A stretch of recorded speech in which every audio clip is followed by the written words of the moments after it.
लनहदियन्नहुम सुबुलना व इन्नल्लाह लमअल मुहसिनीन। सदक़ल्लाहु व मौलानल अज़ीम व सदक़ रसूलुहुन नबियुल करीम व नहनु अला ज़ालिका लमिनश शाहिदीन वश्शाकिरीन वल्हम्दुलिल्लाहि रब्बिल आलमीन।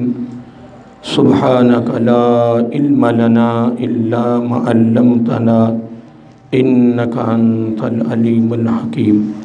दुरूद व सलाम अस्सलातु वस्सलामु अलैका या सय्यदी या रसूलल्लाह, अस्सलातु वस्सलामु अलैका या सय्यदी या हबीबल्लाह, अस्सलातु वस्सलामु अलैका या सय्यदी या नबियल्लाह व अला आलिका व सहाबिका या सय्यदी या नूरल्लाह या खातमन नबिय्यीन या रहमतल लिल आलमीन। मुहम्मदुन सय्यदुल कौनैन वस्सक़लैन वल फ़रीक़ैन मिन उर्बिन व मिन अजमी। हुवल हबीबुल्लज़ी तुरजा शफ़ाअतुहु लिकुल्लि हौलिन मिनल अहवालि मुक़्ताहिमीन। सुम्मर रिदा अन अबी बकरिन व अन उमरात व अन अलीय्यिन व अन उस्मान ज़िल करमी। नहायती वजबुल एहतराम ख़ानवादे रसूल सल्लल्लाहु अलैहि वसल्लम और अज़ीम मुअज़्ज़ज़ सामीन हज़रात, अल्लाह रब्बुल इज़्ज़त की हम्द व सना और हुज़ूर नबी करीम सल्लल्लाहु अलैहि वसल्लम दी बारगाह आलिया मुक़द्दसा में नज़राना दुरूद व सलाम अल्लाह रब्बुल इज़्ज़त का बेहद शुक्र है और उसका सबसे फ़ज़ल व करम है कि उसने हम सब को अपने प्यारे महबूब अलैहिस्सलाम दी उम्मत अंदर पैदा फरमाया। और ख़ालिक़ कायनात का हमारे ऊपर बहुत बड़ा एहसान है कि उसने अपनी तौफ़ीक़ और अपने महबूब अलैहिस्सलाम के तवस्सुल से ईमान जैसी अज़ीमुश्शान नेमत से माला माल फरमाया। अल्लाह ताला की बारगाह में दुआ है कि अल्लाह ताला अपने महबूब अलैहिस्सलाम के तवस्सुल से हम सब को ईमान पे ज़िंदा रखें और ईमान पर ही मौत अता फ़रमाए। ईमानदार आदिल सरबरा अता फ़रमाए और आखिरी सांस तक गैरों की मोहताजी से महफूज फ़रमाए और अपना मोहताज रखें। अल्लाह ताला हम सब को आका अलैहिस्सलाम की ये ख़ुसूसी दी हुई तालीम को अपनी ज़िंदगी के मामूलात में शामिल करने की तौफ़ीक़ अता फ़रमाए। हज़रात मोहतरम, हमारी खुशनसीबी है कि हम आका अलैहिस्सलाम के आल के शहज़ादों की बारगाह में हफ्तावार खुसूस तक़रीब सईद में शरीक हैं। अल्लाह ताला हमें इन अज़ीम लोगों के नक्श कदम पर चल कर ज़िंदगी बसर करने की तौफ़ीक़ अता फ़रमाएँ। हज़रात मोहतरम, रबीउल सानी का महीना भी जारी सारी है और मैंने एक मौजू शुरू किया हुआ है जो दरमियान में फिर मैं रबीउल अव्वल के हवाले से उसको मौकूफ़ किया। ये मौजू बड़ा खूबसूरत है, मैं उसका आगाज़ कर रहा हूँ और इंशाअल्लाह हुज़ूर गौसे आज़म अलैहि रहमा का भी इंशाअल्लाह इसके अंदर ही एक दो बातें शामिल करेंगे ताकि हाज़िरी भी लग जाएगी। साले की तर्ज़ ज़िंदगी के हवाले से मैंने मौजू शुरू किया हुआ है और उसकी जो पहली शर्त है उस पर मैं गुफ्तगू कर रहा था और इसके अंदर मैंने 9 शर्तें रखी हैं। कितनी? जो मैंने अपने इल्म की बसात के मुताबिक साले के लिए जो मैंने निकाली है कुरान सुन्नत की तालीमात के हवाले से कि साले के लिए 9 शर्तें हैं। कितनी? और उनमें से जो पहली शर्त है वो वुज़ू है। क्या है? अगर वो सालिक है तो वो वुज़ू में है, अगर वो वुज़ू में नहीं है तो वो सालिक नहीं है। वो कभी अपनी मंज़िल को बग़ैर वुज़ू हासिल नहीं कर सकता। वुज़ू के बग़ैर कभी वो अपनी मंज़िल तक नहीं पहुंच सकता है। तो मंज़िल उसकी क्या है? अल्लाह ताला का कुर्ब, अल्लाह ताला की रज़ा, अल्लाह ताला की खुशनुदी। और उसकी चाहत ये है, उसकी तमन्ना और ख्वाहिश ये है कि मुझे रब मिल जाए। अब वो सालिक है, वो तालिब है, वो मुहिब है, वो मुंतज़िर है, चाहने वाला है। लेकिन अब वो उस अपनी मंज़िल तक कैसे पहुंच सकता है? वो जितनी शराइत हैं उनमें से जो पहली शर्त है वो क्या है? वो वुज़ू है। ये आप अपने दिल की तख्ती पे लिख लें कि अगर आपकी तमन्ना है, आपकी ख्वाहिश है, आपकी आरज़ू है, अगर आपकी चाहत है कि ये सारी नेमतें मुझे मिल जाएं, रब मिल जाए, तो फिर दोस्तों फिर हर वक्त वज़ू के बग़ैर गुजारा नहीं है, फिर वज़ू में रहना होगा। अगर वो बंदा वज़ू के बग़ैर रहता है तो वो कभी भी इस मंजिल तक नहीं पहुंच सकता है। अब ये बात अपने दिल की तख्ती पे लिख लें, ज़हन नशीन कर लें कि साले के लिए पहली शर्त क्या है, वो वज़ू है। मैं तो एक बुज़ुर्गों के बारे में पढ़ रहा था, वैसे इस पर मैंने 2-3 इतवार प्रोग्राम जारी रखा है और आज इंशाल्लाह इसी पर मैं 1-2 बातें करके फिर इंशाल्लाह अगली शर्त की तरफ रुख करेंगे। अगली शर्त इससे बड़ी खूबसूरत आ रही है, 9 शर्तें हैं साले के लिए, बड़ी बड़ी खूबसूरत शर्तें हैं। अब पहली शर्तें हैं वो जो ख़ास थी वो मैंने बयान कर दी है वज़ू के हवाले से। मैं एक बुज़ुर्गों के बारे में पढ़ रहा था, वो फरमा रहे थे कि मैंने ज़िंदगी में जितनी बार बैतुल्लाह शरीफ गया हूँ, मैंने बैतुल्लाह शरीफ को बग़ैर वज़ू तका नहीं है। अब बैतुल्लाह शरीफ से आगे भी एक जुमला वो फरमाते हैं कि जब से मैंने अपने शायख के हाथ में हाथ दिया है, ये बात बड़ी काबिल तवज्जो है, जब से मैंने अपने शायख यानी पीर मुर्शद के हाथ में हाथ दिया है, मैं पूरी ज़िंदगी बग़ैर वज़ू भी नहीं रहा और कभी ज़िंदगी में अपने शायख की ज़ियारत बग़ैर वज़ू नहीं की है। अब ये कुछ जुमले मामूली नहीं है, ये जुमले बहुत बड़े फ़िक्र वाले हैं और ये जुमले बहुत बड़े सबक हैं और दर्स हैं। देखो ना, हम यहाँ किस लिए आए हैं? सिर्फ लंगर के लिए? नहीं, ऐसी बात नहीं है।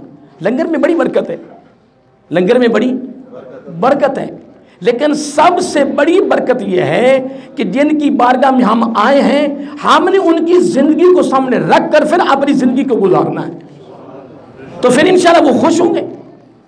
देखो ना, आप सुनते रहते हैं और कई मरतबा सैयद मसूद हसन शाह साहब अलैहि रहमा अक्सर ये जिक्र करते थे कि सैयद इमाम अली शाह साहब अलैहि रहमा की बारगाह में जब भी कोई आता साहिल, तो आप एक ही जुमला पूछते हैं, बेलिया नमाज पढ़ते हो क्या? अब अगर एक बंदे को ये पता हो कि सैयद इमाम अली शाह अलैहि रहमा नमाज की बड़ी पाबंदी, नमाज की बड़ी पूछ, नमाज की बड़ी तलकीन, नमाज का बड़ा सबक और दर्स देते थे, तो फिर वो बेनमाजी रहे और बेनमाजी होकर के जी मुझे सैयद इमाम अली शाह से बड़ा प्यार है, तो अल्लाह माफ़ करे, मैं का इनकार कर रहा हूँ, हम कोई तनकीद कर रहे हैं, हमारा कोई इतराज़ है तुम्हारे पर, हम की मोतरिज़ बने हुए हैं कहते तुझे मोहब्बत नहीं, अल्लाह माफ़ करे, हमारी क्या ज़रूरत है।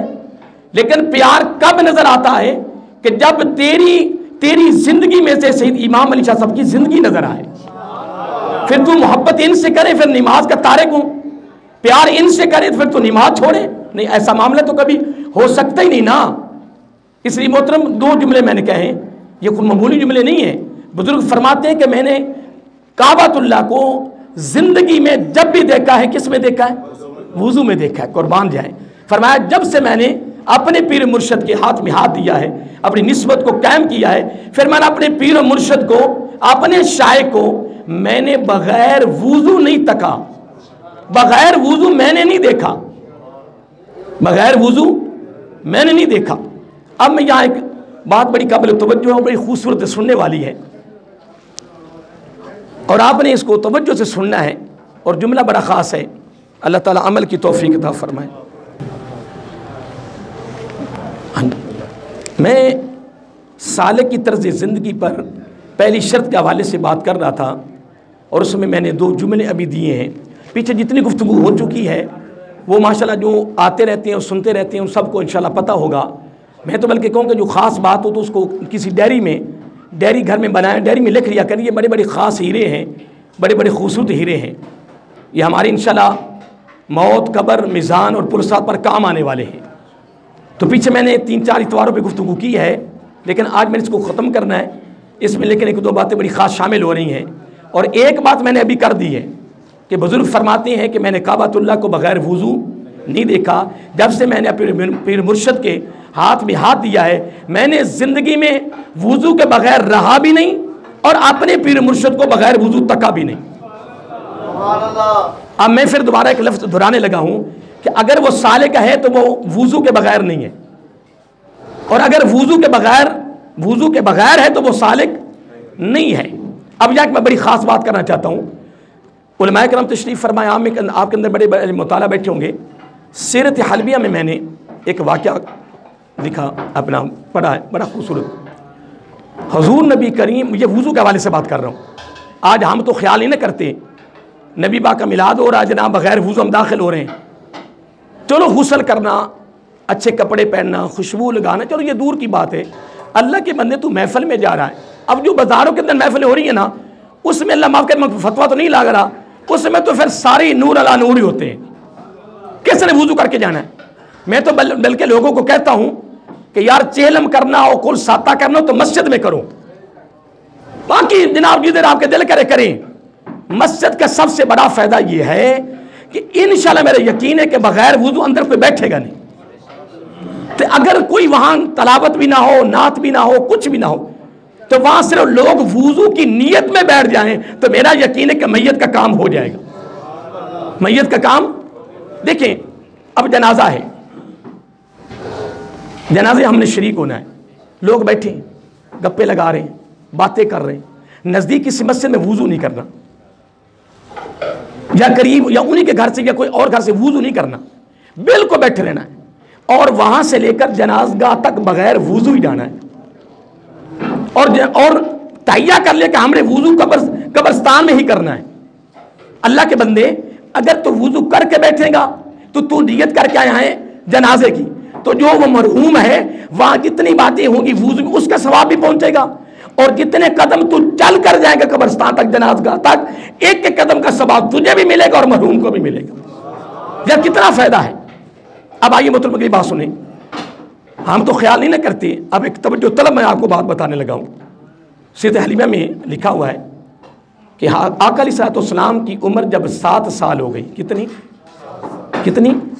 7 साल उम्र हुई, तो आका अलैहिस्सलाम की मुबारक आंखें आ गई, मुबारक आंखें आ गई। दूसरा लफ्ज़ हम इस्तेमाल नहीं कर सकते। अगर कोई कहे कि नबी पाक की आंखें भी आ गई और मेरी भी आ गई, फिर आगे एक पूरी लिस्ट बना कर दे, मेरे आका अलैहिस्सलाम की जो आंखें आई हैं ना, इसके अंदर भी बहुत बड़ी फजीलत है मेरे आका अलैहिस्सलाम की, बहुत बड़ा मकाम जो अल्लाह ताला हमें दिखाना चाहता है। ये ना समझ के नबी पाक अलैहिस्सलाम की आंखें आ गई, अब इसके अंदर बहुत बड़ा राज है फजीलत का, अजमत का, रिफत का, मकाम व मर्तबा का। और तवज्जो तलब सुनिए, और आपके दादा जान उस वक्त हयात थे, दादा जान आपके हयात थे। अब दोनों मुबारक आंखें क्या आ गई। वहाँ से तबीबों से, हकीमों से, पता नहीं कहाँ से यानी राब्ता कायम किया, लेकिन किसी हकीम से आका अलैहिस्सलाम की मुबारक आंखों को फ़र्क, बोलिए फ़र्क। अब वहाँ के वादी मक्का के मक्कातुल मुकर्रमा के रहने वाले लोगों ने, रिश्तेदार थे या वादी के रहने वाले थे, मशवरा दिया कि मदीना, तो उस वक्त मदीना तो नाम ही नहीं था, ये सब कहते थे, यानी मक्कातुल मुकर्रमा और मदीनतुल मुनव्वरा के दरमियान एक जगह है जिसका नाम है अकाज़, जिसका नाम क्या है? अकाज़। वहाँ एक हकीम रहता है, एक हकीम रहता है, वो सिर्फ इलाज ही आंखों का करता है। जैसा ना आजकल कहते हैं जी ये गुर्दे का प्रोफेसर है, ये जिगर का है, ये फिफड़ों का है जी, ये फलां का है जी, प्रोफेसर है और स्पेशलिस्ट है, लेकिन रिपोर्टों के बगैर आने योग्य नहीं। रिपोर्टें करवा के बेड़ा गर्क कर दिया गरीबों का, फिर लेबॉर्ट्री में अपनी रखी हुई है। मैं कहा कोई बात नहीं, जी भर के कमा, जी भर के कर, इंशाअल्लाह चादरें दो ही हैं, ज़ेरे ज़मीन तो अनकरीब जाने वाला है। अल्लाह की मखलूक के साथ तो प्यार नहीं करता। जिनकी हम बारगाह में आए हैं ना, इनकी बारगाह में जब भी कोई आया ना तो नजराना पेश किया है, तो शाह साहब ने आगे से यही कहा है, और बेलिया घर बच्चे तेरे देना, उनको इल्म था, वो बंदगान खास अल्लमुल ग़ुयूब थे, वाजुर हम जम जवासिसुल क़ुलूब थे। फरमाया बेलिया घर बच्चे जेड़े ना वो भूखे सके जना बैठे ने, ते तू बेलिया ले जा ते नाल नमाज पढ़ी कर। बेनमाजी काम जो मुझे यहाँ से पता चला है, सईदों से पता चला है, मुरीदों से पता चला है कि सैयद बादशाह ने बेनमाजी को का नजराना कबूल नहीं किया। हाय हाय, कुर्बान जैसी इमाम अली शाह साहब की जिंदगी पर सबक दे के, दर्स दे गए, फिक्र दे गए, खुदा की कसम। और आज प्रोफेसर स्पेशलिस्ट डॉक्टर है जी, पर मेरे नजदीक तो अन्य जोगा नहीं, रिपोर्टों के बगैर वो कुछ नहीं कर सकता। वो नबज शनास लिखा हुआ है, नबज हाथ नबज पर रखा हुआ है, सारे कुछ मरीज से पूछा जा रहा है। कमाल है, बड़ी अच्छी बात है माशाल्लाह। हमारा कोई इतराज है? तू बहुत बड़े हकीम है। अब सुनो, जब जगह आकाश पर हकीम रहता है, आका अलैहिस्सलाम के दादा जान को लोगों ने मशहद किया, वहां पहुंचे। उम्र कितनी थी आका अलैहिस्सलाम की? 7 साल। पूरी तवज्जो के साथ बात सुनिए अपने। दादा जान अपने पोते को लेकर उस हकीम के पास गए। जब वहां पहुंचे दरवाजा उसका बंद था, दरवाजा उसका बंद था। दरवाजा खटखटाया, दस्तक दी, पर हकीम बाहर नहीं निकला। जब हकीम बाहर नहीं निकला, उसका सारा मकान जलजले की जद में आ गया। जलजले की तो जलजला वैसे नहीं आया, आम नहीं जलजला था, जलजला भी कमाल था। जलजला आया नहीं, हकीम साहब बाहर आई नहीं। जिस तरह आज हमारा हाल है कि जब ज़िलज़िला आता सारी निकल जाओ। अल्लाह ताला फरमाता कुरान मजीद में, ऐ मेरे महबूब सल्लल्लाहु अलैहि वसल्लम, ये चिट्ठी अल मैदान में भी चले जाए तो मौत वहां भी आ जानी। जैसे हज़रत अली फरमाते रज़ी अल्लाह ताला अन्हु कि अगर एक बंदा किसी कमरे में उसको बंद कर दिया गया और कोई भी सुराख नहीं है, कोई भी, तो हज़रत अली सुभान अल्लाह बाबे मदीनतुल इल्म रज़ी अल्लाह फरमाते हैं, जिस कमरे को, मकान को कोई सुराख नहीं, बंदे को अंदर कैद कर दिया गया है, रिज़्क वहां भी पहुंच जाना है। लोगों ने कहा या अमीरुल मोमिनीन रज़ी अल्लाह ताला कमाल कह रहे, कमाल फरमा रहे, कमरे को सुराख ही नहीं है, रिज़्क कैसे पहुंचे? तो फिर वो बाबे मदीनतुल इल्म थे रज़ी अल्लाह ताला अन्हु, वो कमाल थे हज़रत साहब। उन्होंने जवाब नहीं दिया, उन्हीं से जवाब लिया, उन्हीं से। कह लेंगे अगर उस बंदे की मौत वाकई हो जाए, ला यस्तखिरून साअतन वला यस्तक़दिमून, अगर उसकी मौत का वक्त आ जाए जो मुकर्रर है तो मौत आ जाएगी। अब लोग बोले जी मौत उसको आ जानी है, तो फरमाया कैसे आएगी? कह लगी जी मलकुल मौत जाएगा। कहां से जाएगा? मैं कह रहा हूं हज़रत अली थे रज़ी अल्लाह ताला, वो बाबी मंजिल। फरमाया कहां से जाएगा?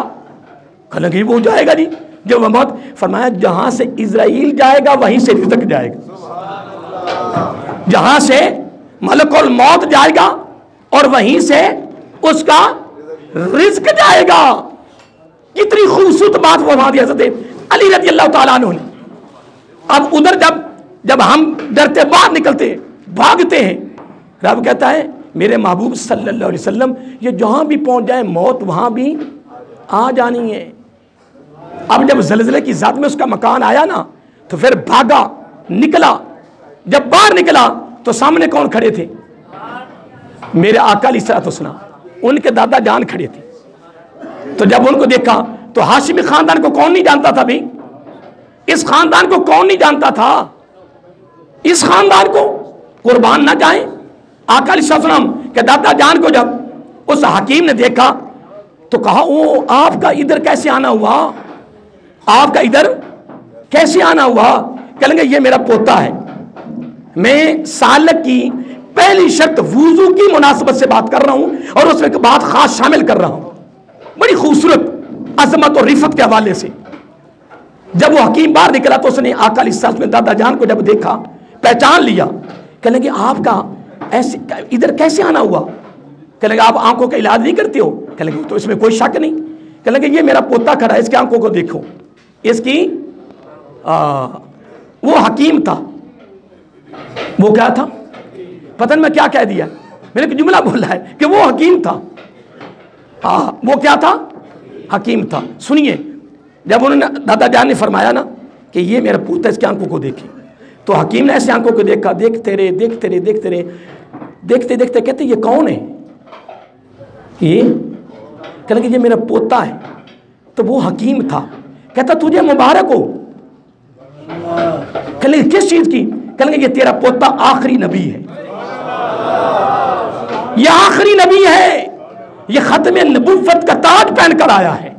वो हकीम था, खुदा की कसम, वो स्पेशलिस्ट था।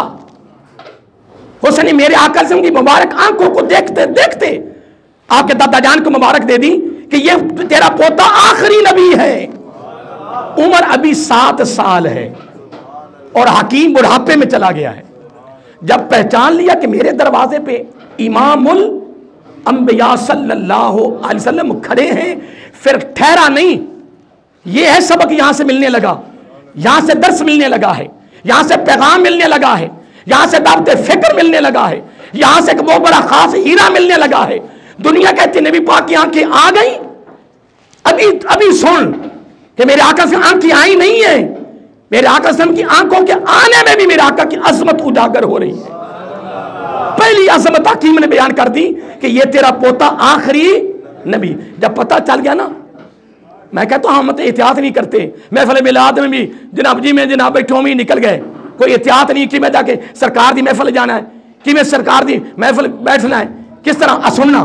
जब हकीम को पता चल गया ना कि मेरे दरवाजे पे अल्लाह ताला का महबूब खड़ा है सल्लल्लाहु अलैहि वसल्लम, फिर ठहरा नहीं, फिर अंदर गया। ज़लज़ला तो खत्म हो गया ना, हकीम को बाहर ही निकालना था ना रब ने कि बाहर तो निकल, तेरे सामने तेरे दरवाजे पे कौन हस्ती खड़ी है, तो अंदर बैठा हुआ है। ज़लज़ले ने बाहर निकाला, फिर अंदर गया। जब पता चल गया, जुमले पे गौर करें, जब पता चल गया कि मेरे दरवाजे पे कौन हस्ती खड़ी है, फिर हकीम अंदर गया। हकीम उम्र कितनी सरकार की, अभी तो ऐलान नबूवत नहीं किया, 40 साल के बाद ऐलान नबूवत है। नबूवत नहीं मिलनी, नबूवत मिल चुकी है, नबूवत मिली हुई है बड़ी देर से, जबकि कायनात को कोई शय नहीं थी, उस वक्त के मेरा का नबी थे। ये ऐलान नबूवत 40 साल के, ये ऐलान नबूवत, ये बातें याद रखा करें। बड़े लोग कहते हैं कि 40 साल के बाद नबूवत मिली, कोई बातें याद भी रखा करो। सारे सुनी चीज कोई जनाब कमाल माशाल्लाह तोहफा है नहीं, जैसे मौलवी साहब को जावांगे जी, इमाम साहब को पूछांगे जी ए मिलाद कितने लिखा है जी, ए जुलूस कितने लिखा है जी। अल्लाह दी बंदिया तू तकरीरां सुनिया कर, कुछ बातें ज़हन नशीन रखा कर। मौलवी साहब को रहा जुमा तू नहीं पढ़ना, तू भजदे आना है, तू तवज्जो ना कुरान सुन तरीम सुननी नहीं, तो फिर तू यही करे उत्थे जाके। पर सुनिए, अंदर गया, अंदर जाकर उसने गुस्ल किया। और सुनना, नतीजा निकलना। जब पता चला कि मेरे दरवाजे में कितनी बड़ी हस्ती खड़ी है, फिर अंदर गया। और मैं बाहर बैठ कर मेरा आकर भी ऐलान नबूवत नहीं किया, 7 साल उम्र है। अंदर गया, गुस्ल किया, फिर नए कपड़े पहने, गुस्ल किया। गुस्ल में वुजू भी था, गुस्ल में वुजू भी था। फिर उसने नए कपड़े पहने, खुशबू लगाई, फिर हाथ में किताब ली, फिर बाहर आया, खड़ा नहीं रहा। जब पता चल गया इतनी बड़ी हस्ती खड़ी है, फिर उसने इसको भी अच्छा ना समझा कि इतनी बड़ी हस्ती के सामने मैं खड़ा हूं। गुस्ल किया, नए कपड़े पहने, खुशबू लगाई, फिर आगे सामने खड़ा, फिर किताब लेके आया। कभी किताब को देखता है, कभी आका अलैहिस्सलाम चेहरा अनवर को देखता है, कभी किताब, कभी चेहरा अनवर को, कभी किताब, कभी चेहरा अनवर को। देखते देखते किताब बंद कर दी। कहने लगे ए अब्दुल मुतल्लिब, तेरे पोते का इलाज मेरे पास तो नहीं है, तेरे पोते का इलाज मेरे पास तो नहीं है। कहने लगे यार वादी मक्का से हर बंदा तुम्हारी तारीफ कर रहा था। कहने लगे इसमें कोई शक नहीं है, मेरे पास जब कोई आंखों वाला आया है ना, वो खाली नहीं गया। इतना मेरा तजर्बा, इतने मेरे हाथ में शफा है। और आंख की एक बीमारी तो नहीं होती, आंख की बेशुमार बीमारियां होती हैं। ये तो जो आंखों वाला डॉक्टर उसी को पता है ना, हकीम को, हमें तो पता ही नहीं। उसने कहा मेरे पास जब भी कोई आया है ना खाली, पर तेरे पोते का इलाज मेरे पास नहीं है। कहने फिर है कहाँ? कहने वो मैं बाद में बताऊंगा, पहले कि मेरी बात सुने। कहने क्या? कहने कि पहले आप मुझसे पूछें कि आज तक जो मैं लोगों की आंखों का इलाज करता रहा हूं वो कैसे करता रहा हूं। हाय हाय, तू आना नबी दी अखां भी आ गई, मेरिया भी अखां आ गई, नबी भी चलता है, मैं भी चलता। अल्लाह दे बंदिया गौर कर, फिक्र कर, अल्लाह तू कुछ सोच, कहाँ तू फिर रहा है। आका अलैहिस्सलाम सुबहान अल्लाह। पूछा अब्दुल मुतल्लिब पहले मुझसे तो पूछो ना कि मैं आज तक किसी खाली नहीं जाने दिया, मैं जो लोगों का इलाज करता रहूं, पहले मुझसे तो पूछो मैं इलाज कैसे करता रहूं। वो कौन सी बूटी थी जो मैं रगड़ के सुरमा बना के देता रहूं?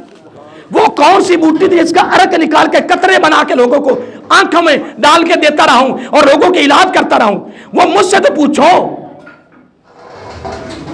सारे इन पहले देख लो, आज जरा पर्दा करता है, सारे इन पहले देख लो। अल्लाह दे बंदे, मैं इतनी प्यारी बात कर रहा हूं, आप वो पर्दा सिर्फ ऊपर लटका रहा है, उसको पर्दों को देखना शुरू कर दिया। और सईद इमाम अली शाह साहब हमें देख रहे हैं, ये मेरा अकीदा को हमें देख रहे हैं, वो हमारी बातें सुन रहे हैं। हम तकरीर में बड़ी बड़ी जोश से तकरीर कर जाते हैं, लेकिन यहाँ थोड़ा जोश आने लगता है, डर लगता है कि बेअदबी ना हो जाए, गुस्ताखी ना हो जाए। लेकिन आदत बनी हुई, क्या करें, आदत की वजह से बस वो थोड़ी ऊंची चले जाते हैं, वगरना ऊंची डर लगता है। इतनी बड़ी हस्तियों की बारगाह में बुलंद आवाज से हर साहब बेअदबी गुस्ताखी, और रब हमें देख रहा है, बातें इतनी खूबसूरत हो रही है, वो भी हमें देख रहा है, रब भी देख रहा है। जो फरिश्ते आए हुए हैं ना, वो भी डायरियां लेकर सब कुछ छोड़ा मोहतरम, ढोल भी बजता रहे तवज्जो ना जाए। कहता जी पहले मुझसे ये पूछो कि मैं इलाज कैसे करता रहा हूं। तो मेरे आका से दादा जान ने पूछा कि बता तू कैसे इलाज करता रहा है। खुदा की कसम उस हकीम ने फौरन कहा, उसने कहा जी आज तक जिसका मैंने आंखों का इलाज किया है ना वो खाली नहीं गया, लेकिन कोई बूटी नहीं थी, कोई कतरे नहीं थे, कुछ भी नहीं था, सिर्फ एक ही इलाज करता रहो, क्या? मैं तेरे पोते का नाम लेता रहा, सिर्फ तेरे पोते का नाम लेता। जब मैं तेरे पोते का नाम लेकर लोगों का इलाज करता रहा, फिर तेरे पोते का इलाज मेरे पास कैसे?